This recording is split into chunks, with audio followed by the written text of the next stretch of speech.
Hey y'all, I'm back with another hair install video. This video is being brought to y'all by Larhali Hair Amazon. They sent me over their 13 by 6 150% density unit. It is HD transparent lace and it is 18 inches.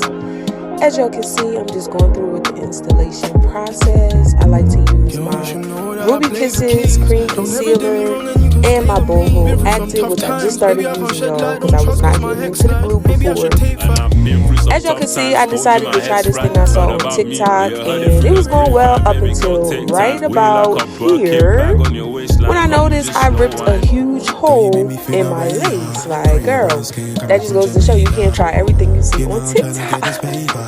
So I had to make my part like a pretty deep side part, but as y'all can see, the install still came out bomb.